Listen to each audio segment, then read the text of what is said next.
When you travel through life, you come to many different crossroads. It could be the end of a relationship, the start of a new job, and you can go straight ahead, you can go right, you can go left.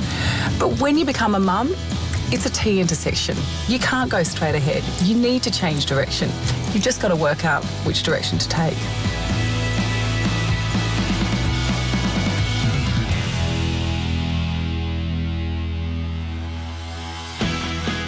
We're about to meet three amazing women who, when they became mums, knew exactly which way to turn. Because while 60% of all Aussie mothers work for a living, in 2018, increasing childcare costs, workplace inflexibility and unequal pay have given rise to a new breed of female breadwinners, the mumpreneur. In fact, of the 2.1 million small businesses in Australia, 300,000 are being run by Aussie mums. So the fact that I'm out there and I feel like I have my own thing means that I'm coming home a much more happier, content, sane mum. Natasha Stewart owns and runs Business Jump, an online resource that guides and mentors people who are starting new businesses. Natasha has discovered a niche and Business Jump is growing every year. She's already earning far more than she did in her previous life as a graphic designer. It also means that, for example, last November, I took my daughter down to the mall to buy a book and we bought a trip to Vietnam and Cambodia and we left the next day. So that was about 18 hours later. So the freedom that my business provides for me is really what benefits my whole family. And it's this sense of freedom that has made home-based businesses one of the fastest growing sectors in Australia, with the number of Aussie women running a business up by 4.8%.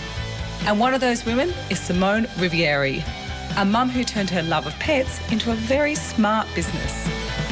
Word got out, Simone's the pet girl, you know, go to her whenever people went on holidays.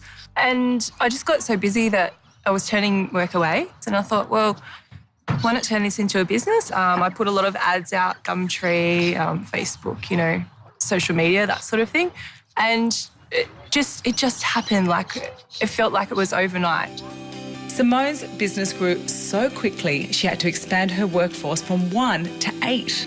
And here's the best bit. All her pet sitters are fellow mums. Getting the staffing right is key.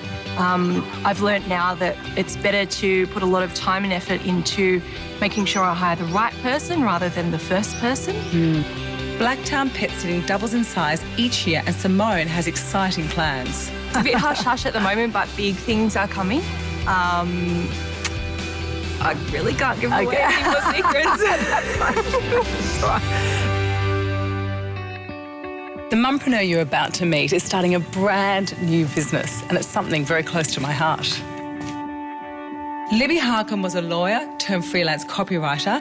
Then she decided to break into the online food industry. There's lots of cooking blogs out there. How is yours different? Well, I guess the most obvious thing is that I'm basing it around my great-grandmother's recipe book, which not many people really have, so I've got her to thank. I love this. I love the handwriting. It's beautiful. It's really beautiful. At last count, if you're a mother of young children like Libby, you're up to 3 times more likely to be self-employed than other working women. And just like her, this boom is being driven by new technology and women investing in their social media skills. Libby has invited me to help her with one of her great-grandmother's recipe, the soldier's cake. But there's more to her success than nostalgia. I heard from a lot of successful bloggers that you need to be consistent.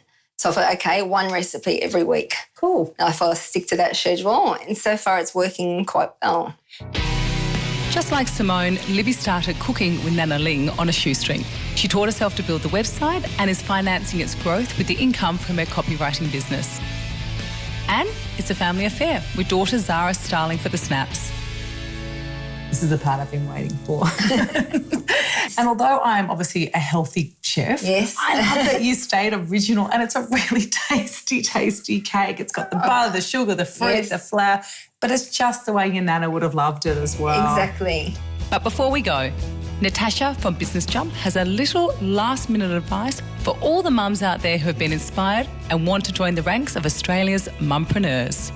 So how do you find your market? Like, how do you find this business idea? Yeah, it's a great question, and I hear it every single day.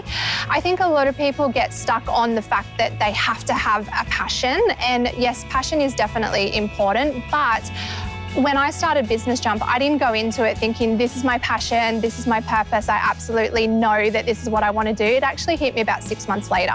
So the moral of that story is if I actually hadn't have just given it a go, then this whole thing would have just completely passed me by, and I never would have been none the wiser that my passion was actually just around the corner.